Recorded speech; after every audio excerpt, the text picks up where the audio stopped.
there, isn't there? I guess the first thing to say, quite a relief that Mamuka has said that they have actually sent back the serving British Army member, 21 years old. Obviously, this story, we presume it was the same person, was on the front page of The Sun earlier in the week, because his involvement in the war could have sparked a wider conflict. They're very serious people, the Ukrainians. They don't cut corners, do they?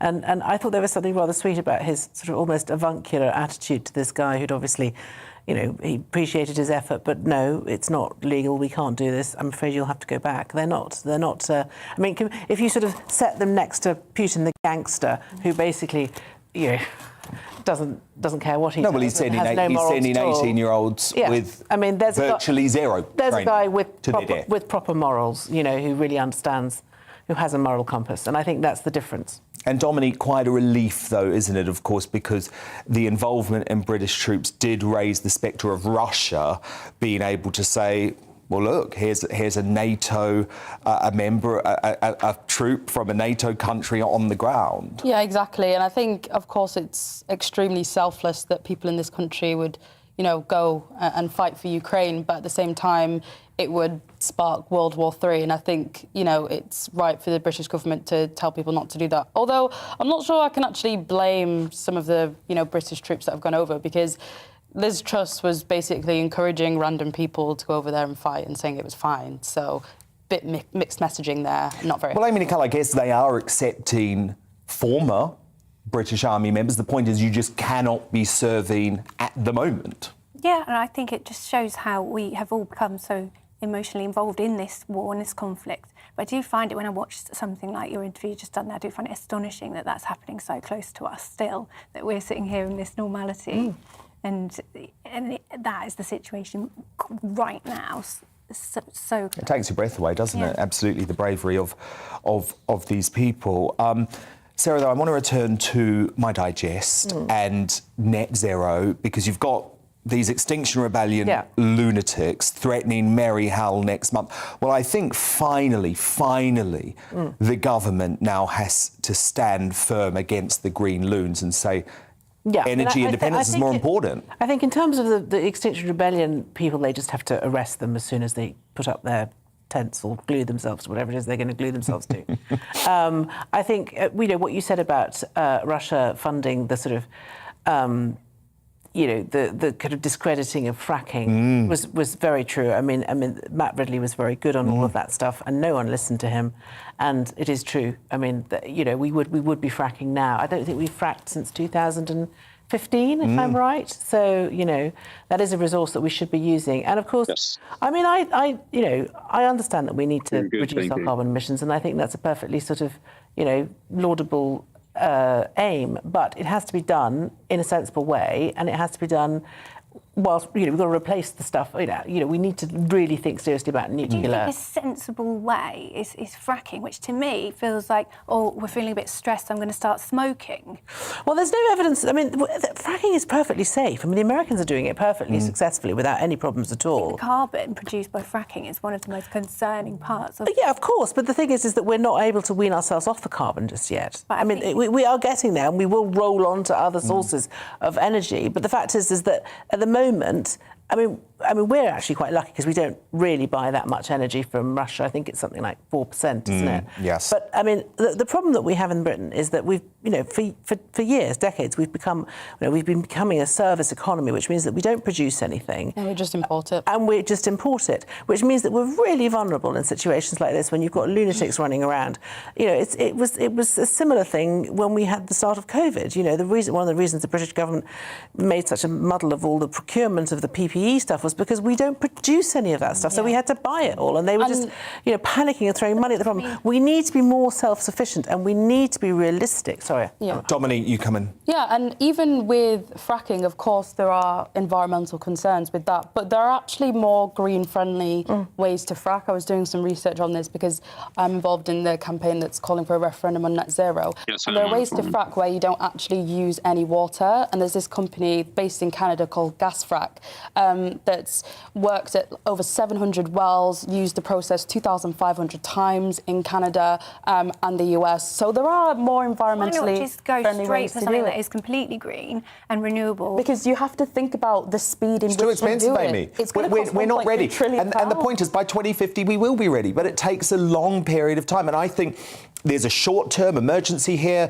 There's a medium-term frack. There's a long-term, which, yes, includes renewable energies, but also includes nuclear. Frack, because the consequences could just be so. I mean, it's great, like, but just that example but I gave you of smoking in the long term. You said about smoking. I mean, you can give up smoking by just going cold turkey, or you can give up smoking by reducing the number of cigarettes you smoke until you don't smoke anymore. You don't suddenly start smoking, do you? And I think that's what this fracking. But what I mean is we have to started that with the green agenda, though. We've suddenly said, in the midst of £400 billion cost of the COVID crisis, in the midst of £1.3 trillion that we've got to pay for this green agenda, we're going to hurtle towards this when globally bills are rising. Well, exactly. And I think, by the way, the green agenda is going to collapse when petrol is £4 a litre and energy bills are £4,000 a year. I think at that point the green agenda collapses. Tax them more. Well, I know your answer to everything is tax, but I would say the answer to everything is stopping taxing. But that's a whole other conversation. Amy Nicole, Dominic Samuel, Sarah Vine, my superstar panel, and they are here all night. But coming up, how do you maintain hope in a war zone? Fearless pastor Oleg Maddich is ensuring his troops keep the faith as they try to repel the Russians from Kiev. He's here at 9:40. But up next, as Labour's leading ladies struggle to provide a definition for a woman, should we just agree that it's adult, human, female and be done with it? Well, political commentator Sophie Corcoran and the journalist and CEO of Ernest Media Empire, Ernest Owens, debate that in the clash. Want to know what you think, of course, too? Dan at gbnews.uk. Tweet me at gbnews. We've got a poll running there too. I will bring you the results after the break.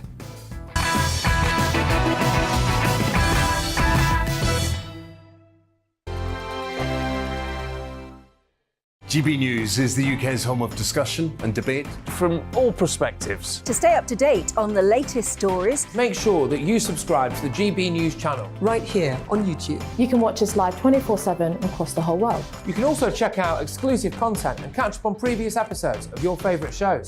Every day, we ask the questions That you'd ask, so why not add your voice to the conversation in the comments section? Don't forget to subscribe. We are GB News, Britain's news channel. Every night at 11 on GB News, we bring you the next day's stories the day before. Basically like time travel. If it's a big story, we'll cover it, guaranteed. But we'll also have some fun along the way. Big opinions, big laughs. Sometimes big hair. This is Headliners, the paper review show that won't send you to sleep like the others will. 11 p.m, 7 nights a week. Join us.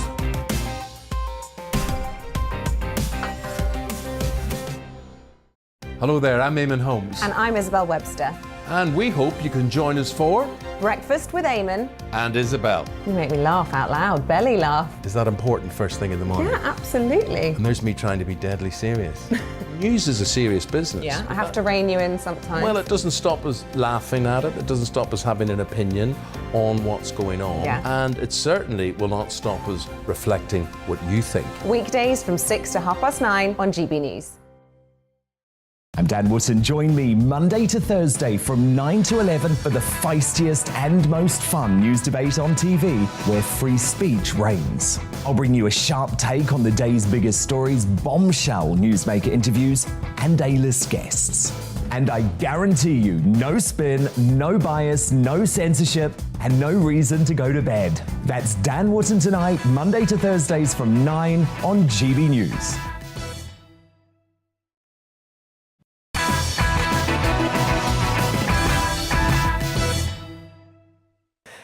Zuby and Lionel Shriver are on the way, but it's time now for the clash.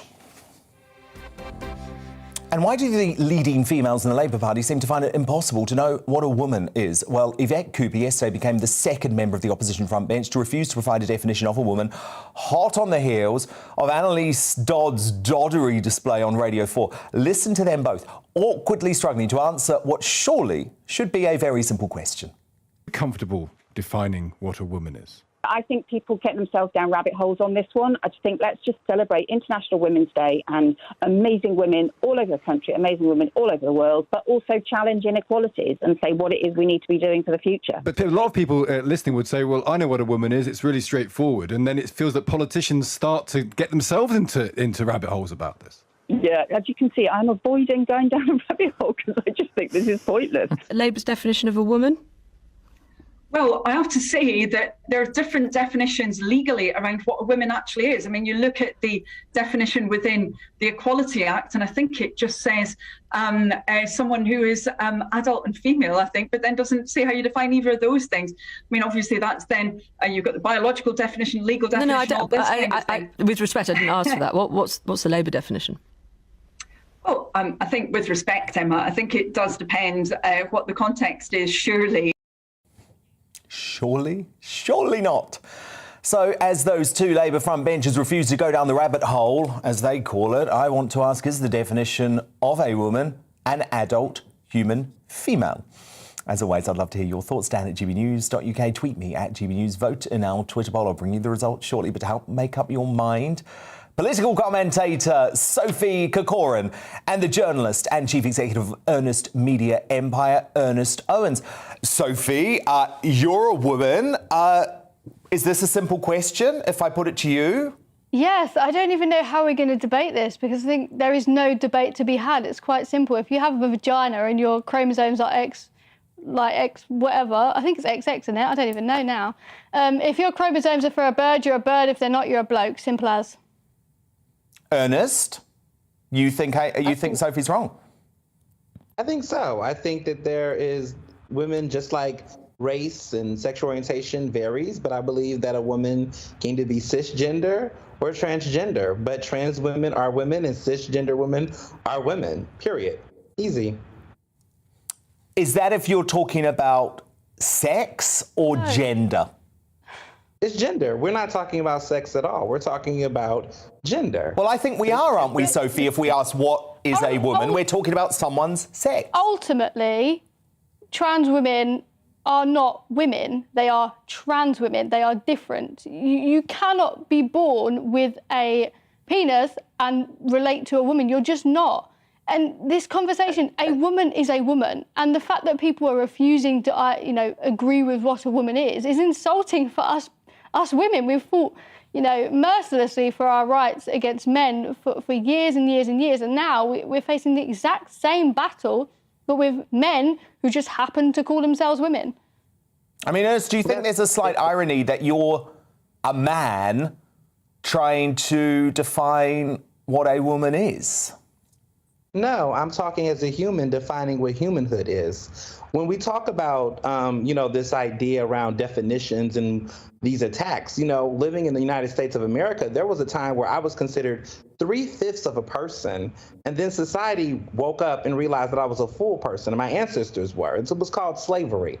And, if we're trying to hold on to narrow definitions of what a person was and what rights they belong and who they belong to. So, Ernest, could I identify as a black man?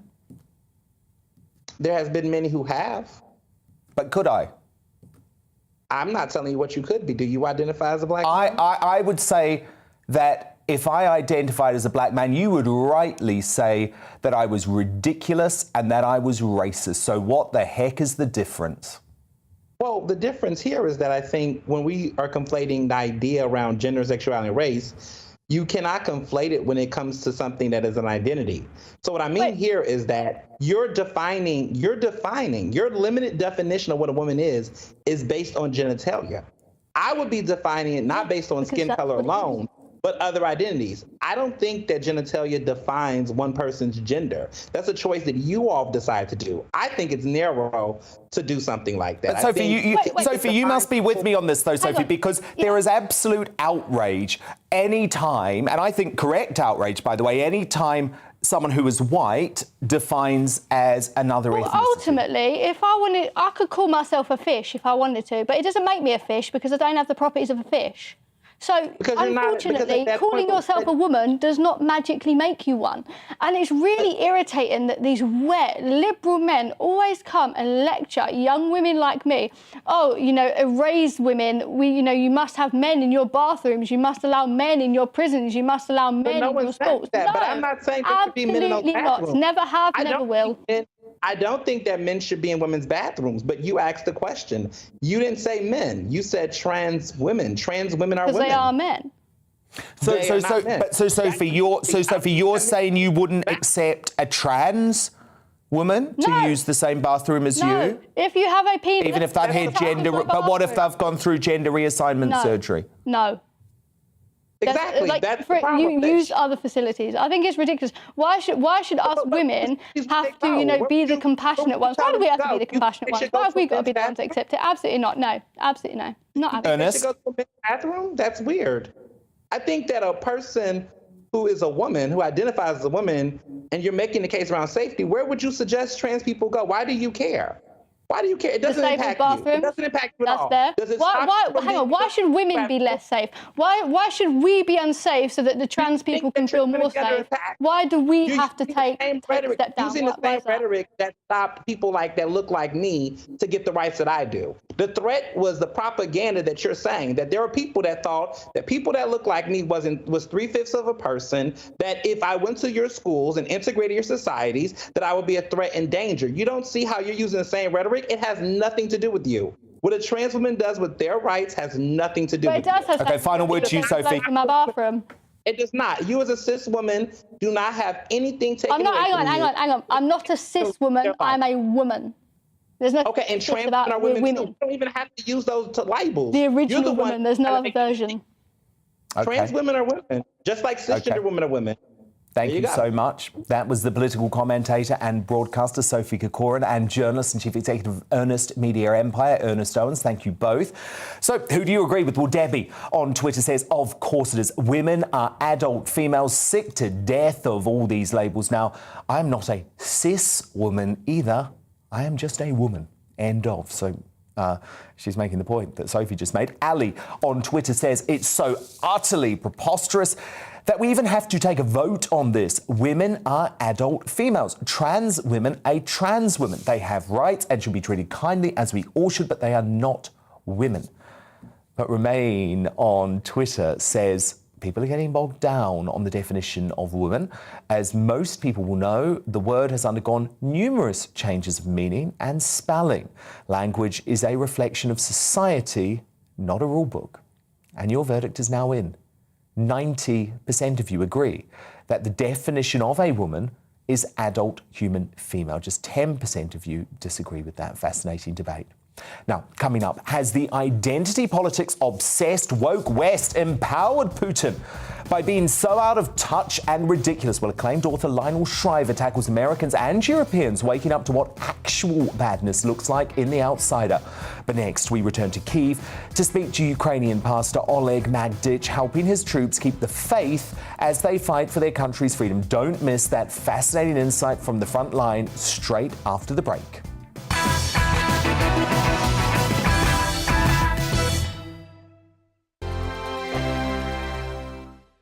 GB News is the UK's home of discussion and debate from all perspectives. To stay up to date on the latest stories, make sure that you subscribe to the GB News channel right here on YouTube. You can watch us live 24/7 across the whole world. You can also check out exclusive content and catch up on previous episodes of your favourite shows. Every day, we ask the questions that you'd ask, so why not add your voice to the conversation in the comments section? Don't forget to subscribe. We are GB News, Britain's news channel. Every night at 11 on GB News, we bring you the next day's stories the day before. Basically like time travel. If it's a big story, we'll cover it, guaranteed. But we'll also have some fun along the way. Big opinions, big laughs. Sometimes big hair. This is Headliners, the paper review show that won't send you to sleep like the others will. 11 p.m, 7 nights a week. Join us.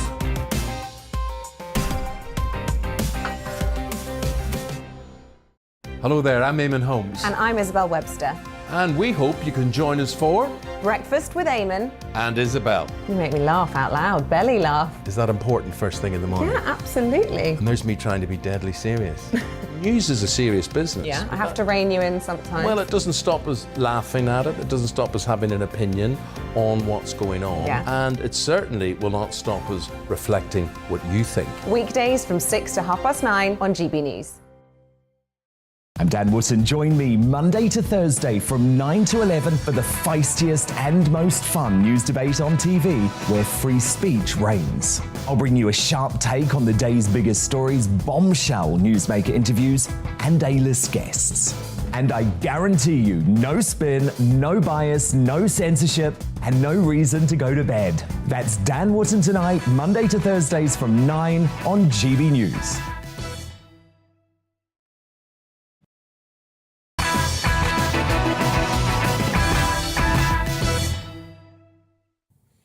Lionel Shriver and Zuby on the way. But first, as Russian troops close in on Kiev, one Ukrainian pastor says the men in his platoon are ready to die for their country. Those aged between 18 and 60 must stay behind in Ukraine to help with the war effort, but many have never faced combat. Pastor Oleg Magdych helps train the troops and is on the front line in Kiev, delivering aid to civilians.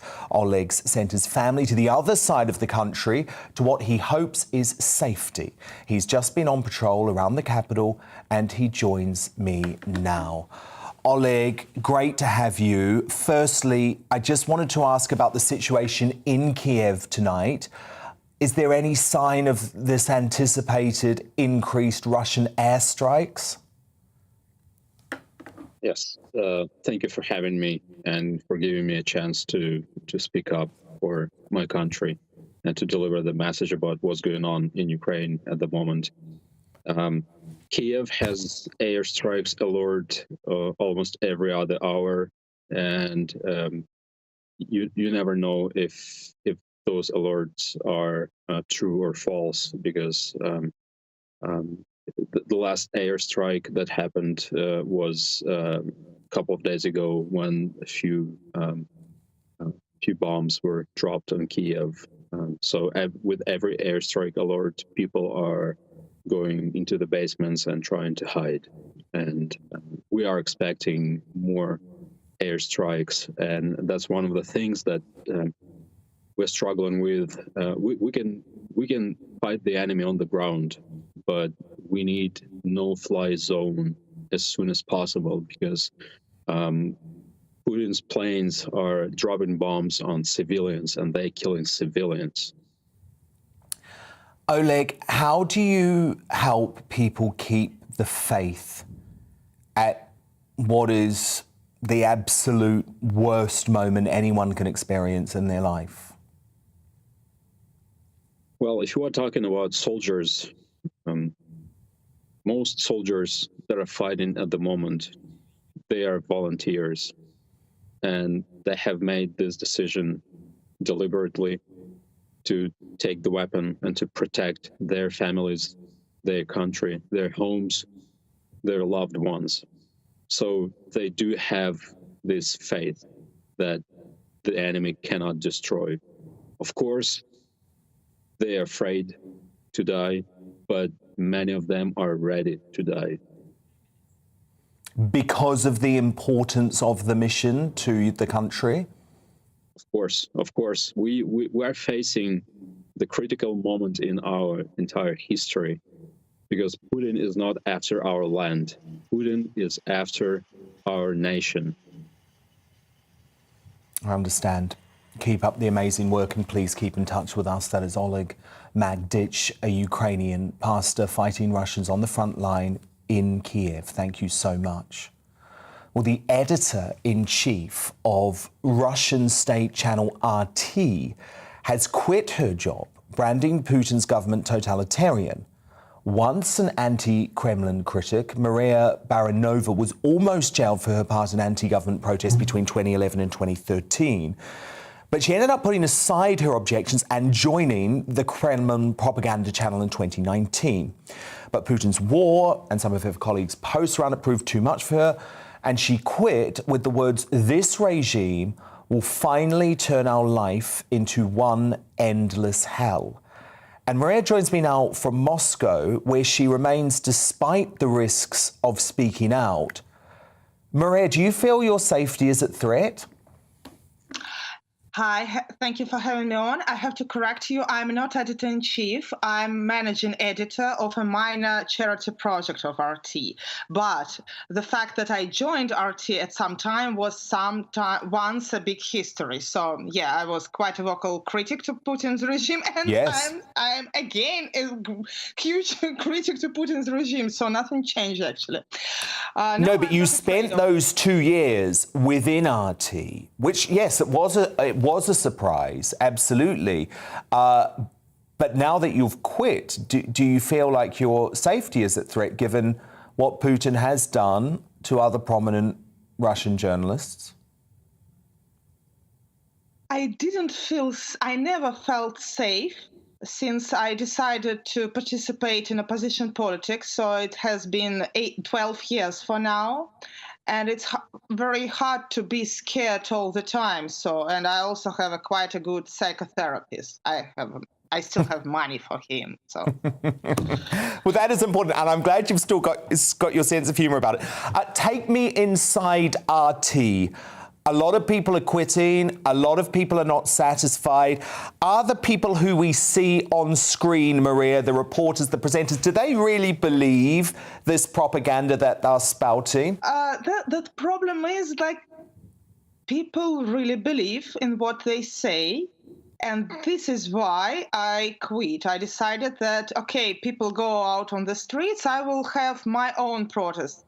Because since I was an opposition politician, I decided, okay, I'm going to quit my job, I will lose my salary, and probably will live in North Korea forever. Because, well, now we are facing either North Korea or the threat of the nuclear war between our nations, by the way. Well, I decided that I should speak up to show to my colleagues that I am against what they say right now. I understand that. Maria, does the Russian government control the content of RT?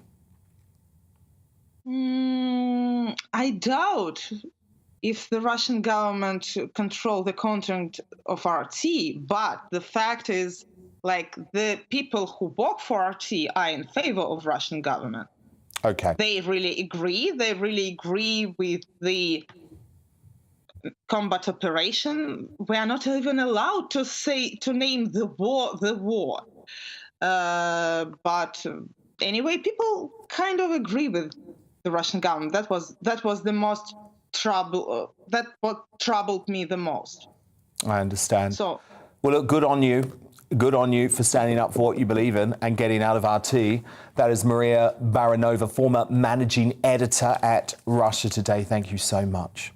Now, coming up, is Max Hastings right that the West must follow the lead of Cold War President JFK by negotiating with Putin and giving him a way to secure victory? My Superstar panel discussed that, and you'll get a first look at how tomorrow's front pages are covering the Ukraine crisis. That's at 10.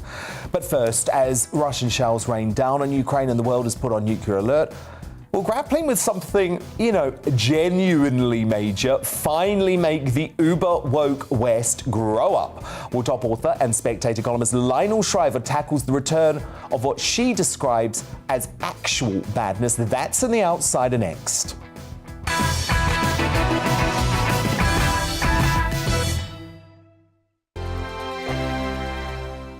GB News is the UK's home of discussion and debate from all perspectives. To stay up to date on the latest stories, make sure that you subscribe to the GB News channel right here on YouTube. You can watch us live 24/7 across the whole world. You can also check out exclusive content and catch up on previous episodes of your favourite shows. Every day, we ask the questions that you'd ask, so why not add your voice to the conversation in the comments section? Don't forget to subscribe. We are GB News, Britain's news channel.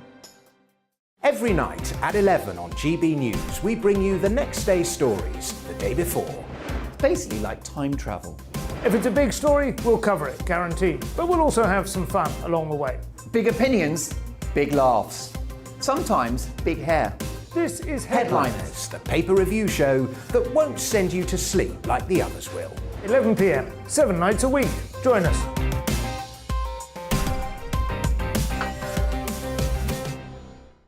Hello there, I'm Eamon Holmes. And I'm Isabel Webster. And we hope you can join us for Breakfast with Eamon and Isabel. You make me laugh out loud, belly laugh. Is that important first thing in the morning? Yeah, absolutely. And there's me trying to be deadly serious.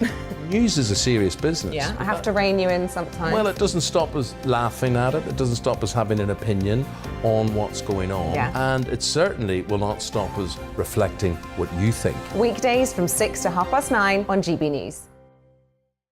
I'm Dan Wootton. Join me Monday to Thursday from 9 to 11 for the feistiest and most fun news debate on TV, where free speech reigns. I'll bring you a sharp take on the day's biggest stories, bombshell newsmaker interviews, and A-list guests. And I guarantee you, no spin, no bias, no censorship, and no reason to go to bed. That's Dan Wootton tonight, Monday to Thursdays from 9 on GB News.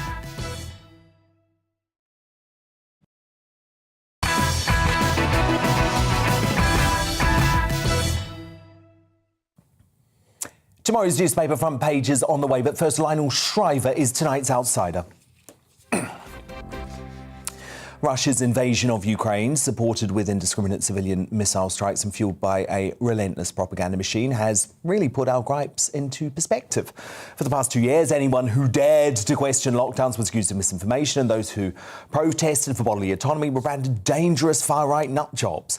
But Vladimir Putin is what real evil looks like. So has his actual badness shaken a COVID and identity politics obsessed West out of its recent stupor to focus on what really matters? Well, that's the hope of the acclaimed author and columnist Lionel Shriver, who writes in The Spectator that the free world having shoved its head up its backside is one of the reasons that Putin feels free to do whatever he likes. We're not scary because we've made ourselves ridiculous. So, Lionel, do you think Americans and Europeans are finally waking up to what really matters by uniting around, a shared morality and a grounded mutual grasp of malice when it comes to Putin? I do indeed. I've struggled to find a silver lining in this Ukrainian business, and I think I finally found it. I think that we have been getting a moral grip, and it happened really fast. I mean, literally overnight. And it's on both sides of the political divide. In fact, I have felt a sense of cultural unity for the last 2 weeks that I have not felt in 10 years, or perhaps longer. Yeah. We're not scrapping among ourselves. We seem to know what's important. We seem to know what actual badness is, what evil looks like. And it turns out that the worst thing that a world leader can do is not apropos of Trudeau in Canada, putting shoe polish on your face, but bombing a maternity hospital. I mean, that's true evil.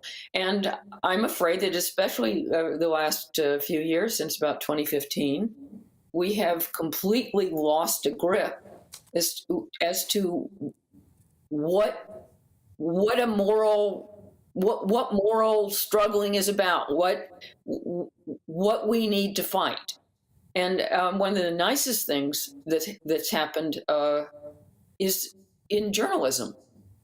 That suddenly, I mean, I don't shout at the screen when I watch the Channel 4 news anymore. I mean, I am.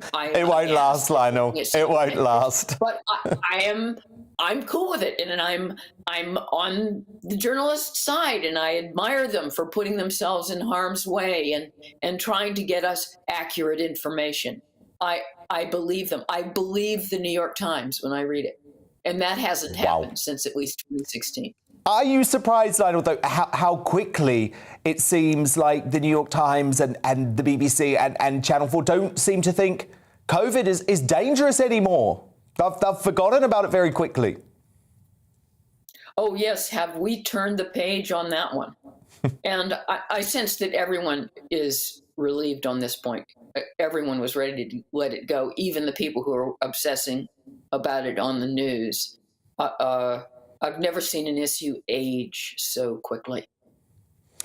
Can you understand, though, Lionel, why some people, especially folk on the right, do have some scepticism about what they're being told by the media in regards to the Ukraine conflict, because their faith has been so shaken by the past 2 years in particular?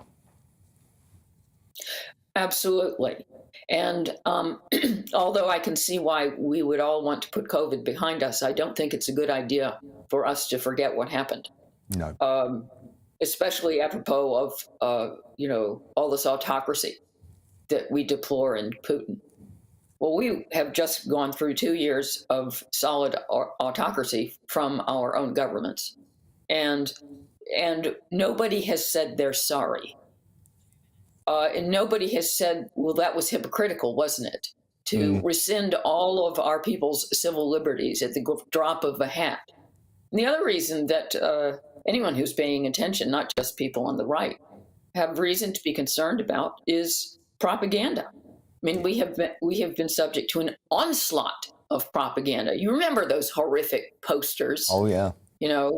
Look them in the eyes. I mean, they were grotesque. It was the most heavy-handed propaganda I've ever seen. It was worse than World War II. And we were just supposed to take it rather than say, come to think of it, this fear-mongering, we're paying for it. We paid for that stuff. So, well, yes, and I wonder, Lionel, if we also pay for it in another way, because now when there's propaganda, and I use that word carefully, but propaganda coming out of Ukraine, who I think clearly they're on the right side of this war. Of course I think that. But when there is propaganda coming out of Ukraine, now people, because their faith has been so shattered over the past couple of years, maybe they ask too many questions, So there's a lot of doubts. What's happened over the past couple of years has put a lot of doubts into people's minds. Well, it's important to remember that propaganda is not necessarily a lie. It's, by definition, it's information released in order to manipulate you. It's mass manipulation. And you can manipulate people with the truth or parts of the truth, which are especially effective. Indeed. Lionel Shriver, great to have you. We'll speak again very soon. Thank you so much. Always a pleasure.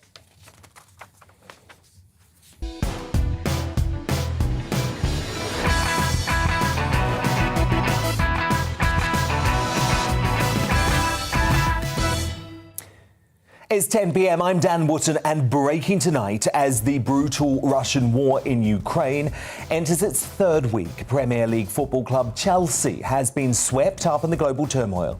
Major sponsor 3 Mobile has suspended their multi-million-pound deal, while Hyundai is reviewing theirs with the club after its oligarch owner Roman Abramovich was placed under heavy UK sanctions for his links to Putin. Chelsea wore their sponsored shirts for a final time during their 3-1 Premier League win against Norwich City, despite 3 Mobile requesting the club remove its logo with immediate effect.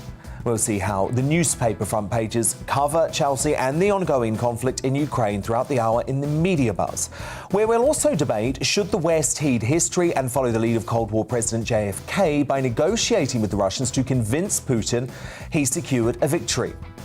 And is it our response to the Ukrainian refugee crisis that's a national embarrassment? Should Boris and Priti just open the doors to the UK immediately? Plus, is Kim Kardashian right that we live in a work-shy world? It seems like nobody wants to work these days. That's so true. You have to surround yourself with people that want to work. I'll tackle all of those topics with my superstar panel, the Daily Mail star columnist Sarah Vine, political commentator and writer Dominique Samuels, and author and broadcaster Amy Nicol. Also this hour, why were brave voices speaking out against ruinous pandemic policies like lockdowns so few and far between during the pandemic? Or GBNews' very own Liam Halligan and the Daily Telegraph star columnist Alison Pearson were among the few courageous voices in the media who actually questioned draconian lockdowns. Liam and Alison discuss why the media got it so wrong as they give evidence evidence in the lockdown inquiry at 10:20. Why are privileged lefty journalists in the mainstream media brainwashing people to think inflation is a good thing for ordinary folk? Rapper and social media activist Zuby delivers some much-needed common sense in Uncancelled at 10:40. And as always, I'll crown a brand new Greatest Britain and Union Jackass just before the end of the show. But before all of that, the news headlines at 10 with Miranda Shunka.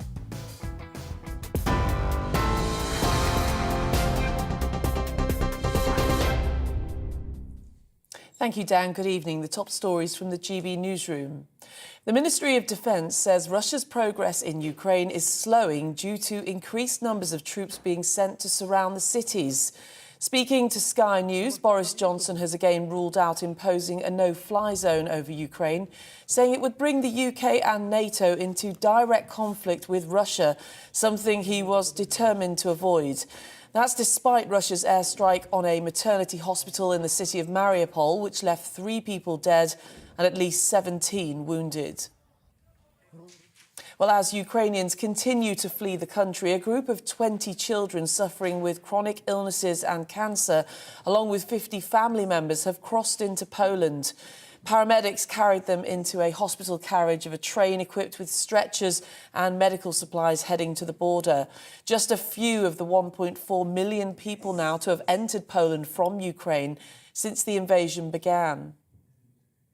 Well, the Foreign Secretary says President Putin has made his country a global pariah. Speaking at the Atlantic Council in Washington, Liz Truss says the public sees the terrible suffering caused by this barbaric and illegal invasion against European democracy. She added that we must work together to ensure that Putin fails in Ukraine. Putin has launched a full frontal assault, not just on the Ukrainian people, but also on the very foundation of our societies and the rules by which we coexist. Sovereignty, democracy, the UN Charter. He has shaken the architecture of global security. Well, meanwhile, the French president says it's unrealistic to engage in negotiations for Ukraine to join the EU whilst the country is at war. Emmanuel Macron made the comments as France hosts a 2-day summit for European leaders to discuss Russia's invasion. Dutch Prime Minister Mark Rutte shared the French president's view, saying there's no fast-track procedure for EU membership. And the International Monetary Fund expects a deep recession due to the effects of the unprecedented sanctions on the Russian economy. It comes as the Russian billionaire Roman Abramovich was added to the UK sanctions list today. Described as a pro-Kremlin oligarch, the Chelsea owner has been hit with an asset freeze and a travel ban. The government has issued a special licence to enable Chelsea Football Club to continue to play its fixtures and fulfil its obligations for the rest of the season. Well, on TV, online and DAB Plus radio, this is GB News. Now it's back to Dan Wootton tonight.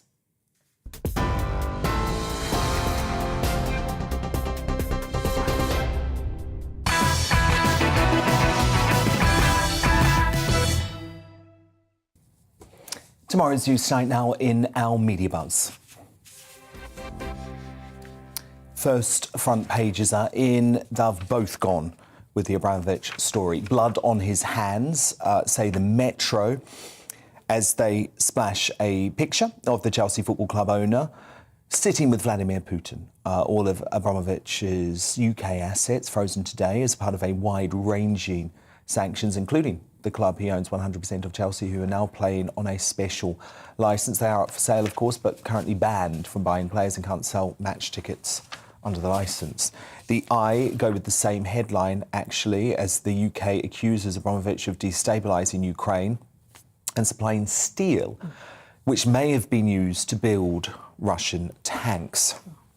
My superstar panel back with me now, the Daily Mail columnist Sarah Vine, political commentator Dominique Samuels and the author and broadcaster Amy Nicol. Now, while Western leaders continue to talk tough publicly back in Ukraine, there is a growing view that the only way to avoid significant bloodshed is a compromise with Russia.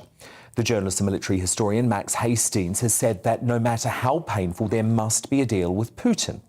Writing in today's Times, Hastings compared current tensions to the Cuban Missile Crisis of '62, when President Kennedy, of course, swiftly sought a bargain with Russia to defuse the very real prospect of a nuclear exchange. Hastings concluded we need not yet identify possible concessions to deliver the Ukrainian people from their persecutors, only to recognise that they will have to be made. Outright victory over Putin's Russia is not within our reach, nor that of President Zelensky.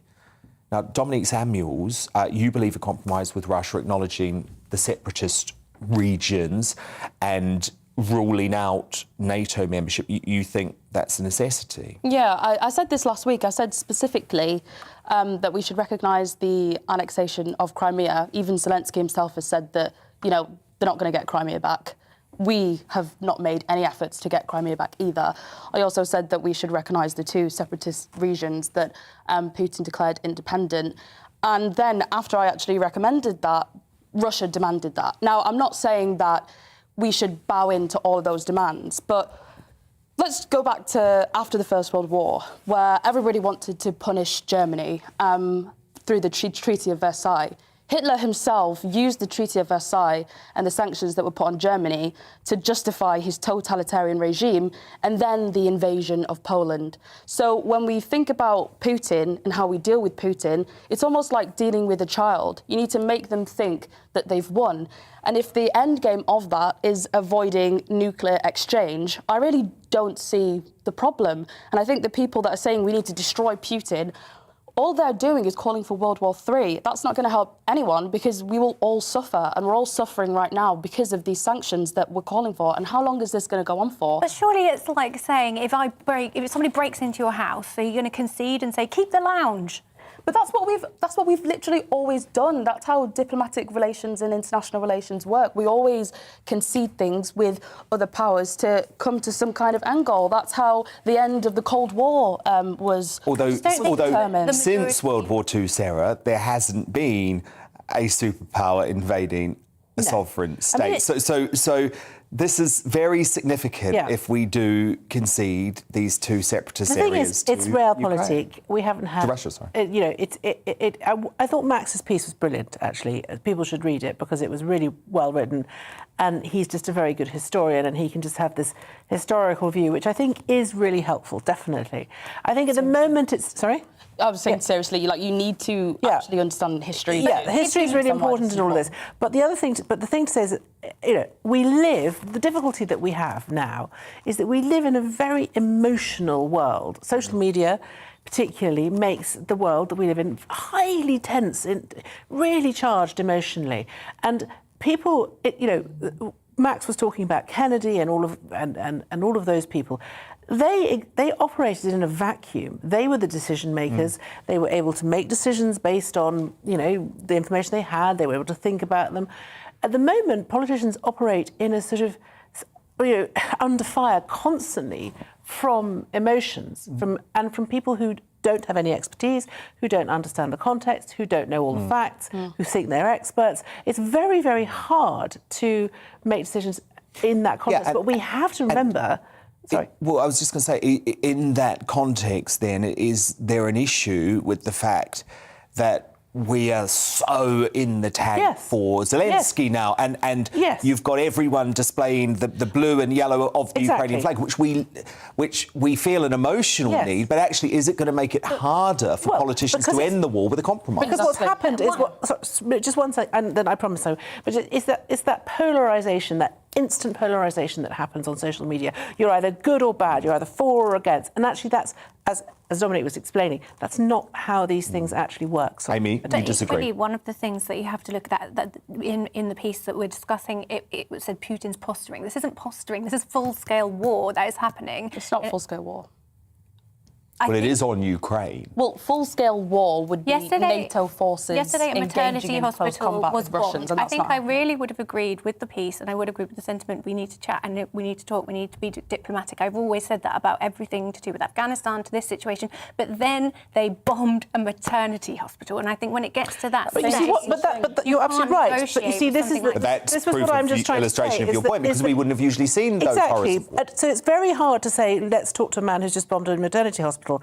The truth is, you have to perhaps talk to the man who's just bombed a maternity hospital so that he will stop bombing more. But I think the people of Ukraine, it's up to them, isn't it? It's up to the country being invaded as to what they want their future to be. Interestingly, Amy, though, Zelensky, even though, yes, he wants a no-fly zone, he also wants constant diplomatic dialogue going on with Russia. And we saw the foreign ministers today. And when I said that we should recognise Crimea and the separatist regions, I was called a Putin lover, a collaborator and a appeaser. Zelensky, after I said that, said himself that he's willing to actually look at Crimea and recognising Crimea, and he's actually willing to look at the two separatist regions as well. By no means should we concede everything that Russia demands, but compromise will have to happen. But then once you concede one thing, does it not set a precedent? Well, worryingly, potentially. Of course, but there's no doubt that what Putin is doing is wrong and bad, and that he's a bad man. No one is saying that he's not. Yeah. The question is, do you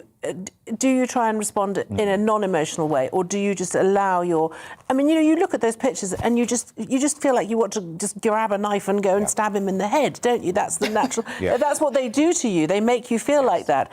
But that's not how and we have to end this. Yeah. We have to end that. This is the one thing I hope we all can agree on. We have to end this because it's going to get worse, and Putin is prepared to keep killing off his young men. He doesn't give a damn.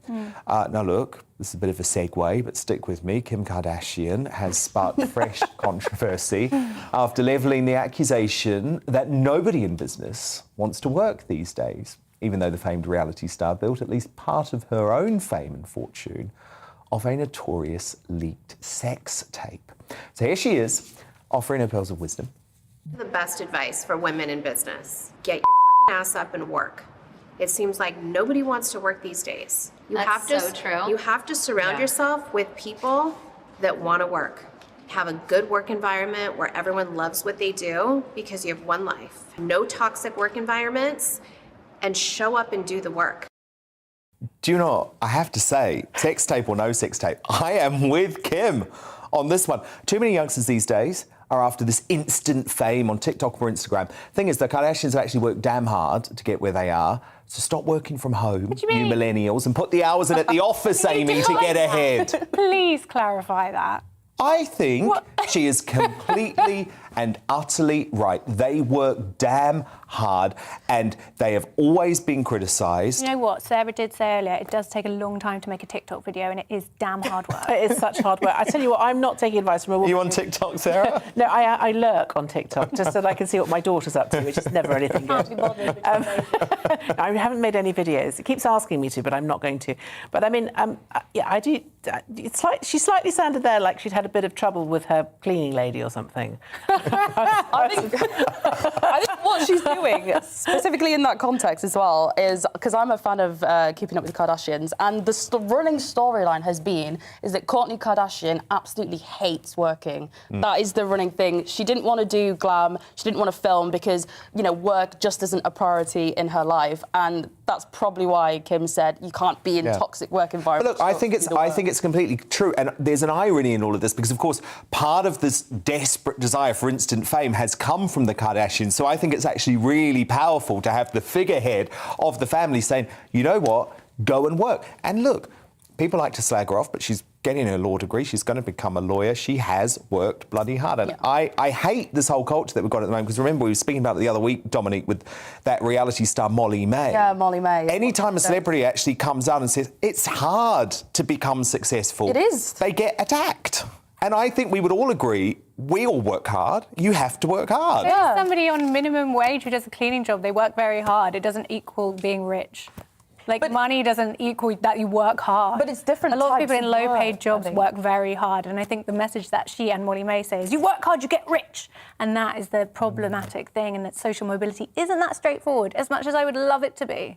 Well, I think that makes the assumption that you're... It can be, definitely. I think it assumes, though, that you are permanently a victim of your circumstances and you don't have control or any sort of agency to be able to change your circumstances. Well, I think that an employee in Molly May's Pretty Little Thing factory who gets £3.75 an hour in the UK works just as hard as she does, arguably, if not more hard. But the point is, Ed Sheeran was sleeping homeless on the streets of London at some point. So all I'm saying is that it is possible. It is possible. He's from Suffolk. Amy Nicole.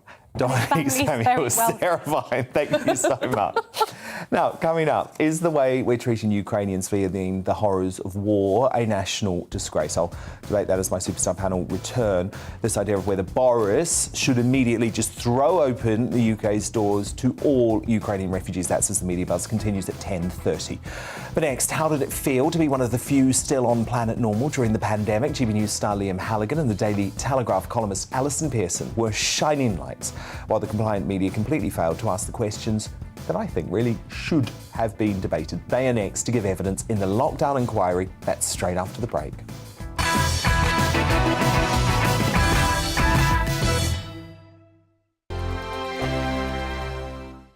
GB News is the UK's home of discussion and debate from all perspectives. To stay up to date on the latest stories, make sure that you subscribe to the GB News channel right here on YouTube. You can watch us live 24/7 across the whole world. You can also check out exclusive content and catch up on previous episodes of your favourite shows. Every day, we ask the questions that you'd ask, so why not add your voice to the conversation in the comments section? Don't forget to subscribe. We are GB News, Britain's news channel.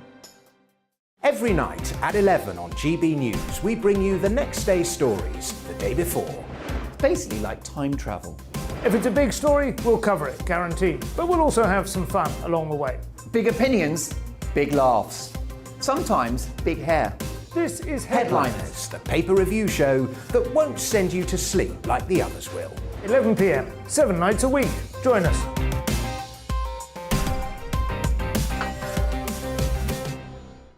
Hello there, I'm Eamon Holmes. And I'm Isabel Webster.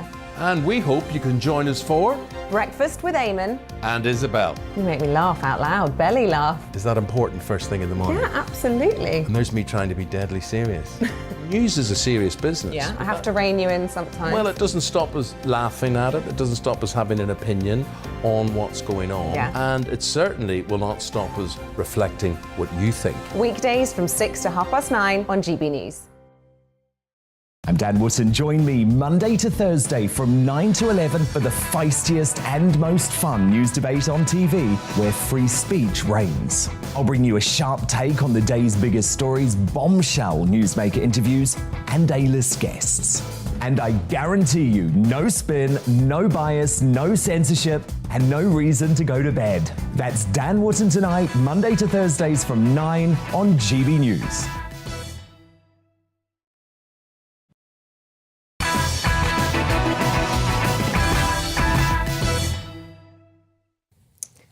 GB News presenter Liam Halligan and the Daily Telegraph star columnist Alison Pearson are next to give evidence in the lockdown inquiry.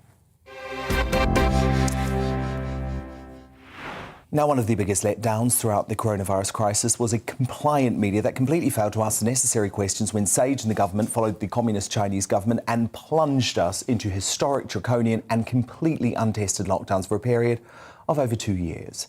But in a world blindly embracing a dystopian new normal, Liam and Alison's Telegraph podcast Planet Normal was a shining light. It became an essential trailblazer in questioning the madness of lockdowns. And here are just a few of their moments that went viral. Do you think that what is being done to you and Joe breaches your fundamental rights?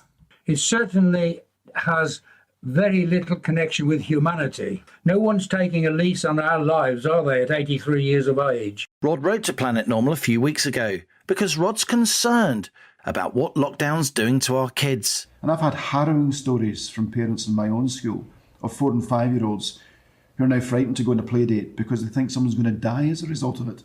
If it turns out to be what you described to me as an engineered escapee, what would be the implications for China's position in the world? It will make every country in the world rethink how it treats its relationship with China. And I'm delighted that Liam and Alison join me now. Now, look, you have both spent decades in the media. Not that I'm wanting to bring your age up. But why do you think journalists were so reluctant to question the concept of lockdowns from day one? Over to you, co-pilot. Can I just say, Dan, that from Planet Normal, we very rarely come into the orbit of Planet Earth because we find it a bit mad. So this is a very special, well, I'm delighted very that you're special here. appearance. I'm delighted that you're here from out behind the microphone. I suspect, why did journalists not want to touch it? Because it was a sort of sacred cause, wasn't it? It was COVID is everything. Anyone who points out that, there are other things beside COVID, we got stuff like, you want people to die, when you'd point out that schools being closed was a really bad idea for children, or hospitals not treating cancer patients was a really bad idea for people with cancer. So it was a very, very difficult area, wasn't it? And how would you describe it? Well, Planet Normal was never meant to be a lockdown podcast. Alison and I, we came back from a party one night in the back of a cab, and we said, let's do a podcast together. And that was in early 2020, January 2020. So it just so happened. Yeah, it just so happened. The Telegraph said, we've got two columnists here. They clearly get on really well. They've got great chemistry. They're from different parts of the paper. Alison's very much a main section, features-driven columnist. I'm more of a business economics columnist with sort of a political twist. And yet the Telegraph backed us, and we'll always be grateful to the Telegraph for backing us. But then lockdown happened, and we were able to use our political smarts, Dan, just as you do on your show. We got really big guests. We got Sir Richard Dearlove, the former head of British intelligence. We got cabinet ministers on. And what we really got, and we've both had over the years, we've both written Telegraph columns for 4 decades. We have a really good relationship with our readers who email us. I know we get lots of emails here on GB News, don't we? We're building up our brand here on GB News too.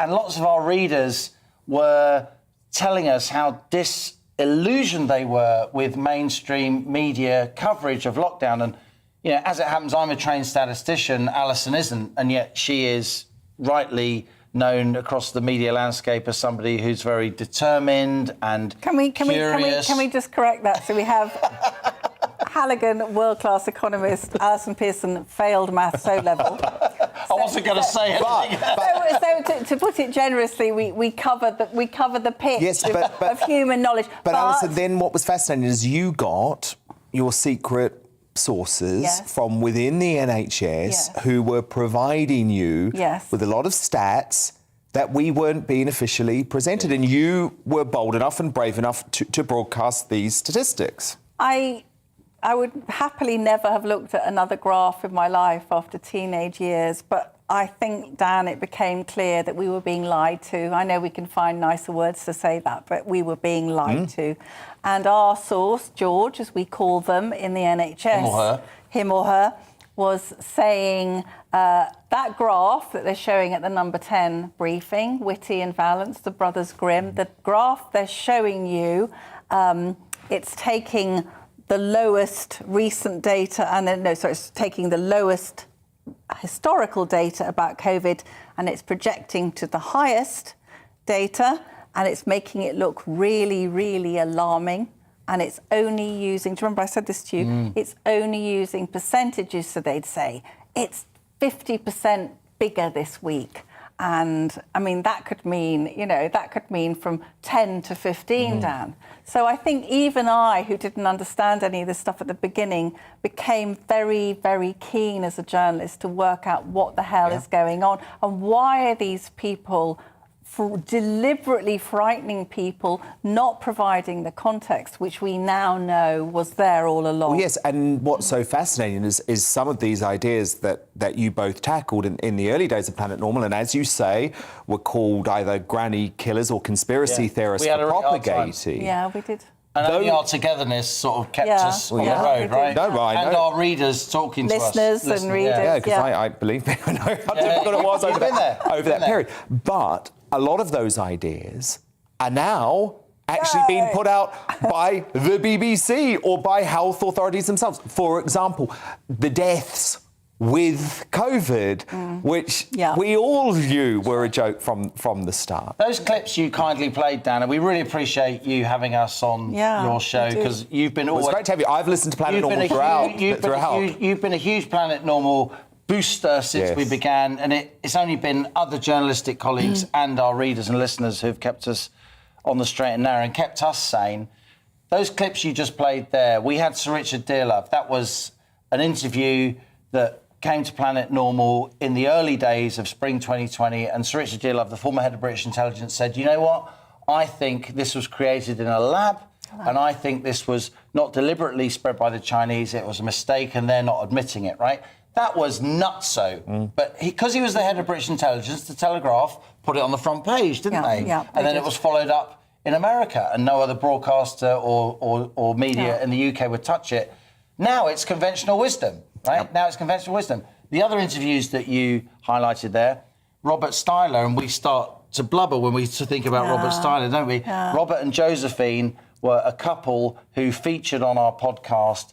Robert literally wrote to us, and we get really big guests, but we also get ordinary people who email us, and we've got them on our podcast. Robert wrote to us, and he's in his 80s, and he began his letter saying, Josephine, my teenage sweetheart, is in this home. All the carers are allowed to go in and out. I'm not allowed to go in and out, even though I'm isolated. Why can't I see her? She can't understand me on FaceTime. It's absolutely horrific. And Liam and I we broke down, didn't we, when we were on the podcast? We were in tears. We were in tears.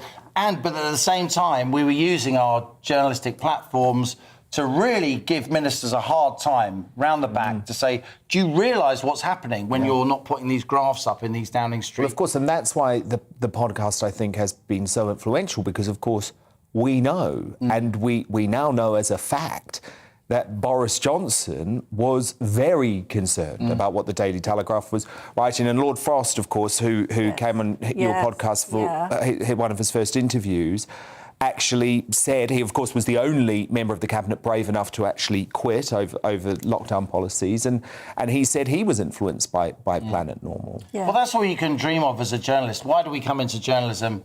We come into journalism because we want to report the world, and we want to give small people a big voice. That's, I think, the essence of journalism. Yeah, so you guys are one of the shining lights, but on this lockdown inquiry, we're looking at the failures. And I think the British media failed on so many counts when it came to challenging lockdown. So, Alison, now you've got the BBC, they just want to move on. They don't want to talk about it now. I revealed yesterday they've dropped their daily COVID numbers. They're focused on terrifying everyone with Ukraine. They just want to move on. So how do we hold the media accountable for, I think, what was a dereliction of duty, actually? Well, we have to hope, Dan, that the public inquiry will look at this stuff and the things that have been coming out in the last few weeks. We've had Professor Mark Woolhouse talking about the fact that people within SAGE, the scientists, said, I don't think this is quite right, and they were told, go away and have another idea. I mean, it is quite Stalinist, isn't it, what went on? So I think we have to hope that the public inquiry will shine a light on these things. I look back, I was thinking on the way here about things I wanted to say to you. Hospitals, 2/3 of the private hospitals were requisitioned by the government at a cost of £400 million a month.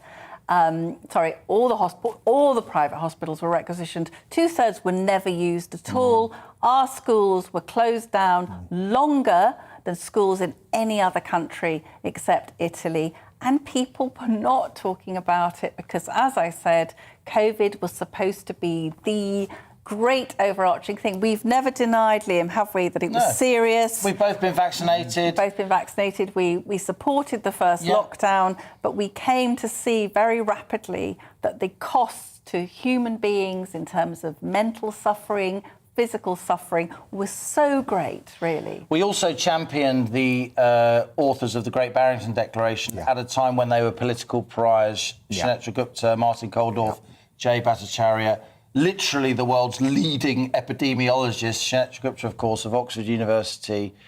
And we gave them a platform, and the Telegraph backed us, they did, when they were seen as pariahs. And a lot of the ideas that we were exploring with some of the world's leading authorities were verboten, Dan. You couldn't even talk about them. That was the thing. And this is what the media got wrong. There was such a determination, which our generation seems to have at the moment, to not offend anybody, that free discussion was lost. And so we ended up doing something, I think, that on balance was a net subtraction to the public good. Yeah, and I think the consequences actually are going to last for a very long time because we were talking earlier, weren't we, about this war, and there are a lot of folk whose trust in the media has been so shattered because of the past 2 years that they don't want to believe anything now, and I think that's something that's really going to cost the BBC in particular long term. Well, we said, didn't we, that a lot of listeners and readers would write to us and say, what about this conspiracy theory? And I was thinking, the reality we're dealing with is quite mad enough. I haven't got any bandwidth for a conspiracy theory, you know. That's the Daily Telegraph star columnist Alison Pearce and GB News presenter Liam Halligan, the hosts of the Planet Normal podcast. Thank you for being here to take part in our lockdown inquiry. Now, coming up, why are spoiled left-wing journalists dishonestly telling people that inflation is a good thing? Social media activist Zubi tackles that in Uncancelled. But next to the media buzz, is Britain doing enough to help Ukrainian war refugees, or should we open our doors to each and every one of them? I'll debate that with my superstar panel next, plus give you a first look at some more of tomorrow's newspaper front pages.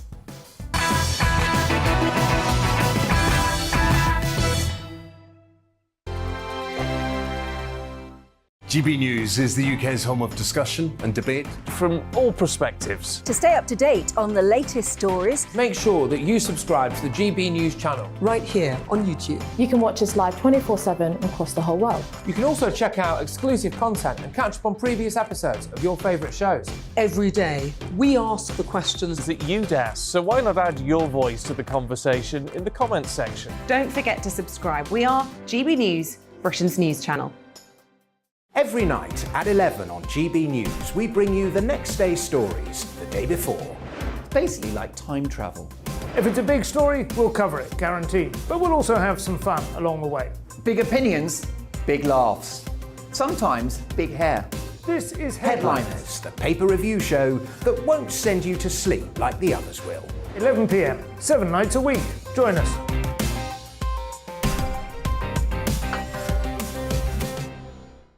Hello there, I'm Eamon Holmes. And I'm Isabel Webster. And we hope you can join us for Breakfast with Eamon and Isabel. You make me laugh out loud, belly laugh. Is that important first thing in the morning? Yeah, absolutely. And there's me trying to be deadly serious.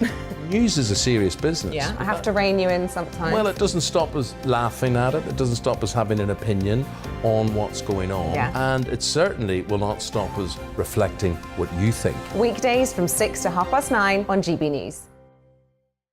I'm Dan Wootton. Join me Monday to Thursday from 9 to 11 for the feistiest and most fun news debate on TV, where free speech reigns. I'll bring you a sharp take on the day's biggest stories, bombshell newsmaker interviews, and A-list guests.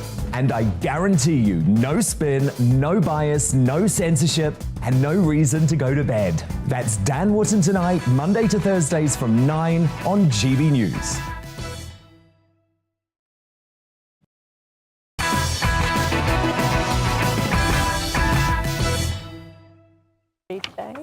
Let's return to tomorrow's news tonight now in our media buzz. And lots more front pages have just been delivered. The headline in the Daily Mirror: Chelsea owner Abramovich cashed in on his relationship with Putin for decades, and his steel firm may have helped build tanks killing Ukrainian kids. Clearly, they were, according to the Mirror, blood brothers. The Guardian report that residents in Mariupol are suffering from medieval conditions as Russia's siege of the city heads towards its 9th day. Apartments are without power and running water, with civilians focusing solely on their survival. The Daily Telegraph reports the British public will be asked to offer homes to tens of thousands of Ukrainian refugees fleeing the Russian invasion who have no family links to the UK. In a separate story, Russian state television has broadcast calls for Putin to stop his war in Ukraine. A pundit appearing on a popular primetime show on Putin's cheerleader channel RT openly likened the invasion to Afghanistan. But even worse, of course, humiliated the Soviet Union were first to pull out of Afghanistan in 1989, having invaded a decade earlier, and the disastrous war contributed to the USSR's collapse 2 years later. The Independent headline: Ukraine refugee U-turn nowhere near enough. The government has been warned that Priti Patel's changes to the UK scheme for Ukrainian war refugees does not go anywhere near far enough, and of course, I'll be talking about that very shortly. The Times also focuses on Abramovich's relationship with Putin, saying he has blood on his hands. The owner of the Chelsea Football Club has had his assets frozen, including the club itself, as he is suspected of supplying the Russian military. Europe's biggest refugee crisis since the war leads the Daily Mail, with 4 million people fleeing Ukraine. The paper writes that it's time Priti Patel finally gets her act together to welcome more refugees. And following the sanctions on Chelsea owner Abramovich, the Daily Star's headline reads, "I've checked the bank balance and we can either fill the car with petrol or buy Chelsea." There you go. My superstar panel back now, the Daily Mail columnist Sarah Vine, the political commentator Dominic Samuelson, the author and broadcaster Amy Nicol. So as Putin continues to target civilians, helpless Ukrainians are fleeing across Europe in their droves, in their millions. Neighbouring Poland has already taken more than 1.2 million refugees. The EU is preparing to grant Ukrainians who flee the war the automatic right to stay and work for up to 3 years. But in the UK, Priti Patel has been accused of a heavy-handed refugee policy laden with bureaucratic red tape. Yesterday in the Commons, the Home Secretary announced that we will ease some of our rigid entry requirements by allowing Ukrainian passport holders to apply for digital visas. From Tuesday, I can announce that Ukrainians with passports will no longer need to go to a visa application centre to give their biometrics before they come to the UK. Instead, once their application has been considered and appropriate checks completed, they will receive direct notification that they are eligible for the scheme and can come to the UK. In short, Ukrainians with passports will be able to get permission to come here fully online from wherever they are, and will be able to give their biometrics once in Britain. But writing in today's Daily Mail, our superstar panellist Sarah Vine made an impassioned plea to the Home Office, asking them to do more. Sarah wrote, "This is not a refugee strategy, it's an embarrassment. I am furious and deeply ashamed that my country is treating these poor people with such an unbelievable lack of compassion, courtesy and common sense." She added, "How can we possibly justify sending exhausted families from pillar to post, making them jump through endless bureaucratic hoops when they are out of their minds with fear and grief, ripped from their lives, terrified for the fate of loved ones back home? It's an abomination." Now, the Home Office do have reasonable concerns about letting in the wrong sorts of people. But, Sarah Vine, I guess you would say this is an unprecedented moment. We need to just throw open the doors. Yeah, I mean, it's an emergency. We just need to get them out of harm's way. And I'm not saying that they should come and live here for the rest of their lives. To be perfectly honest, I don't think they want to. I think a lot of the people leaving the Ukraine would rather not be leaving the Ukraine, or they don't really have a choice. And a lot of them are leaving behind their husbands and their partners and their children, you know, their sons. I mean, they'll want to get back there and rebuild as soon as they possibly can. But I just think, I don't know if we had a very good thing in the paper today explaining what they have to do to even be, I mean, they've got to fill in a form online, they've got to pay to have their documents translated and, you know, by official translators. They've got to prove that they were resident in the Ukraine from the 1st of January. I mean, there's all sorts of hoops that they have to jump through, which frankly, I would struggle to jump through if I had to fill in a passport application form. I do understand that there are concerns. I do understand that we don't want to let the wrong people in, but I honestly think that if you are, you know, you're a mother with a baby and it's got a wet nappy on and it's been crying for 2 days and you haven't really you've got 10% on your battery, how are you supposed to do any of this stuff? I mean, they get to Calais, they get sent 200 kilometres back in the opposite direction. I mean, they're essentially asking victims of war to go interrailing around Europe whilst reading forms in a foreign language on a phone that's going to probably run out of battery. How are you going to find an official translator to translate your identity documents when you're being cluster bombs are raining down on you? I mean, it's just like I said, I do understand that they don't want to let the wrong people in, but the problem, this is also a bigger thing, this actually shows how useless the Home Office is. I mean, the Home Office has been described as not fit for purpose, and that was probably before Dominic was born. So it's not a recent problem. But you know, the fact is, you know, they arrive at Calais and they were getting a piece of paper stuck to a wall. I mean, at least someone there with a cup of tea and a pork pie would have been nice. Dominic, you do have concerns, though, don't you? You don't like this concept of throw open the doors because that's a position that you've held, talking about Afghanistan and also talking about Hong Kong. Yeah, I think with these issues, you sort of have to be consistent, and the reason why it's really weird when I hear these sorts of arguments is these are the exact arguments that were used to justify people coming across the channel. And the resounding consensus on that was that, you know, we need to know who we're letting in the country. And people that were encouraging were saying, where is your compassion? I do think it's different. I do think it's different, though, because those people coming across the channel are... They are living, you know, they're already in France. They're already in France. In many cases, they've been there for a long time. They're not. They potentially plan They're not in that. But you just what said we that have they're with the being Ukraine now is this sort of shock. You know, they are. This thing's been happening for 2 weeks, literally 2 weeks. Well, I do kind of challenge that, though, because you know there has been a civil war in eastern Ukraine since 2014. So you know, not on this scale, not on this particular scale, but there has been civil war with people having to endure shelling. I think over 14,000 people have died since the conflict started in 2014. So I'm afraid it just feels very acute. It just feels like it's a very acute. It's just very, very acute at the moment. I think it feels very acute because of obviously the proximity of Ukraine, and it's a European country.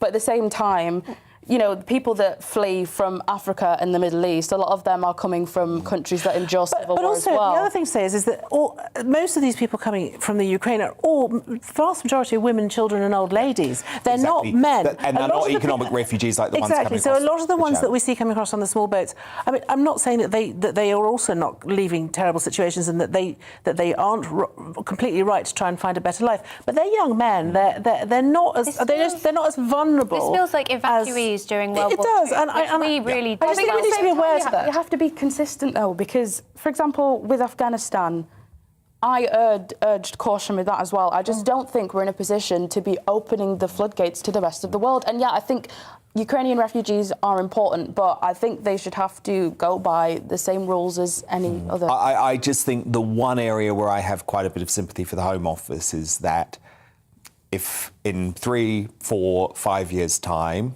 there's a terrorist attack... They're not going to be here in 3, 4, 5 years. No, but the point is they have been so burnt in the past, it is right that they have to check It's not as all the hoops that they make people jump through have stopped terrorists from coming. Exactly. I mean, whatever it is they're doing, it's not working. And if we look at the rest of the I mean, they haven't actually stopped any terrorists. We've had plenty of people slip through the net. So it's not as though their systems are so brilliant that they keep everyone who shouldn't be here out.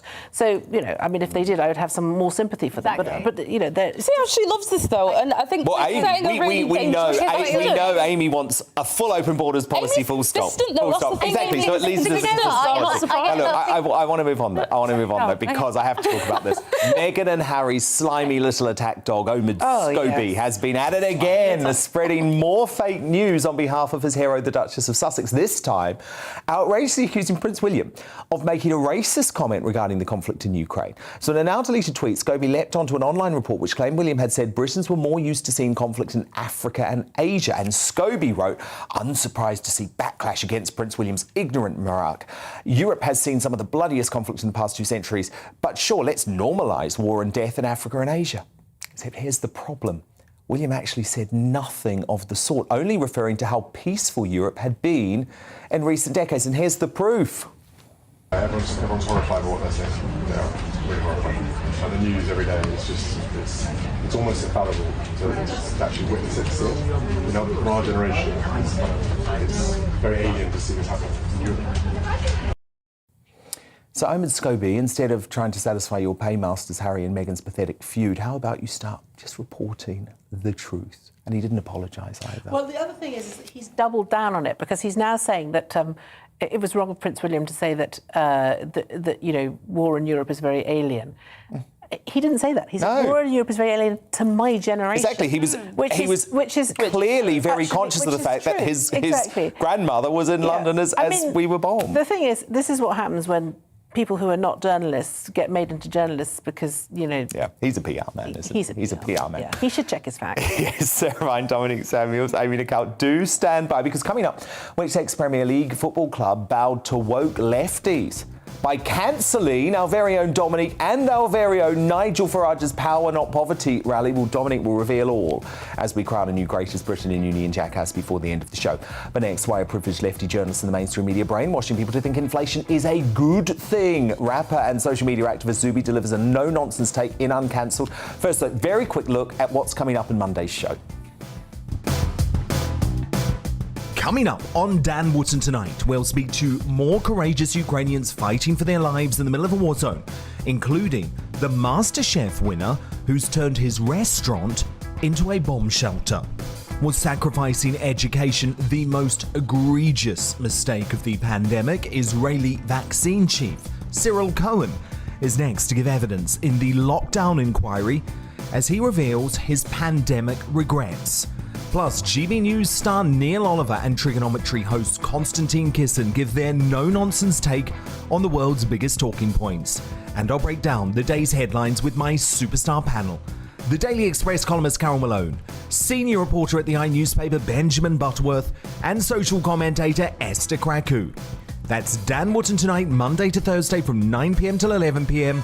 on GB News. But it's time now for Uncancelled.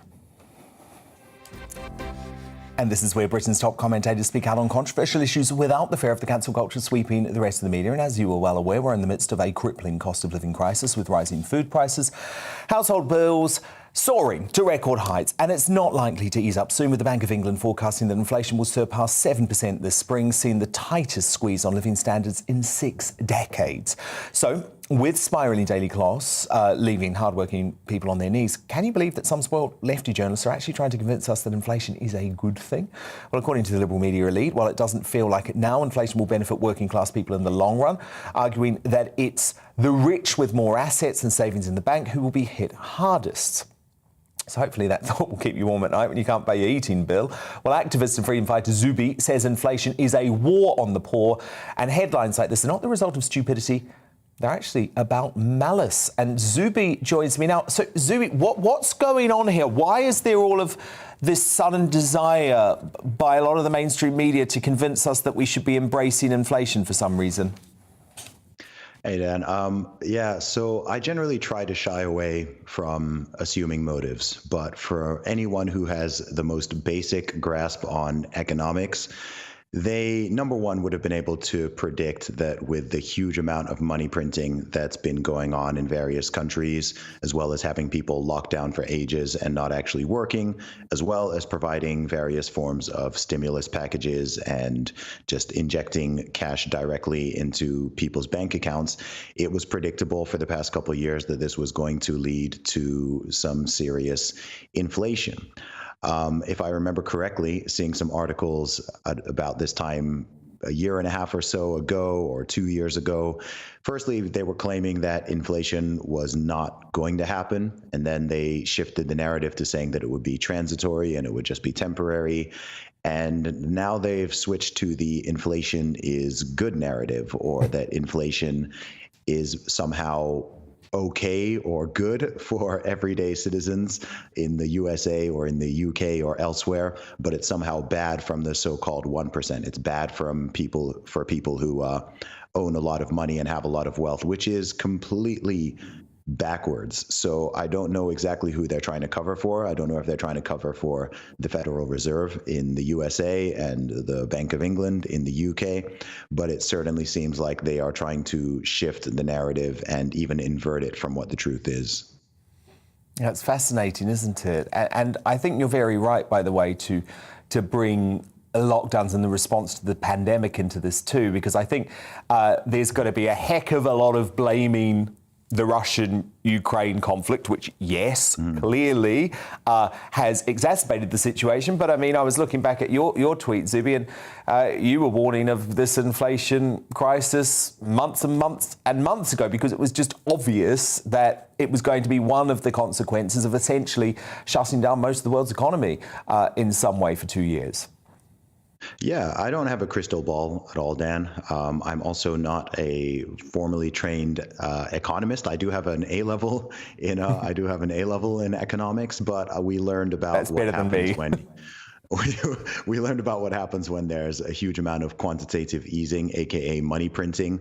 And to give you an idea, I don't know the statistics for the UK, but according to the Federal Reserve, according to official statistics in the USA, 80% of the US dollars currently in circulation were printed from January 2020 and now. So in the past 2 years, 80% of the US dollars in circulation were printed. That is a mind-blowing number. I don't know what the statistics are for the UK, but seeing those kind of numbers, it's no surprise or no shock that there's going to be some serious inflation. And also the official numbers they're quoting for inflation, which tend to be around 7% or so, I believe, at the moment, between 7 and 8%. I think that is also massively playing down what the real numbers are for people who are going out and doing their shopping, or who are putting petrol in their cars, or who are buying food, buying lumber, any type of construction, things like that. I think all these people can vouch that the true number is significantly higher than 7%. Just finally, Zubi, can you understand why a lot of folk are starting to seriously consider cryptocurrencies at the moment? Yeah, I mean, it completely makes sense. If you're talking about Bitcoin, Bitcoin is a deflationary currency. The amount of it that is available and will ever be available is limited. So it makes total sense that people are looking into things like Bitcoin and more traditional assets such as gold, precious metals, real estate. All of these are things that are much, well, in the case of Bitcoin, impossible to inflate the currency. But also with the other ones, they tend to be much more stable over time, regardless of what the monetary policy of a country is. So it's wise for people, if they haven't already looked into some of those, to perhaps consider it. Zubi, thank you so much. Have a great week, and we'll speak again next week.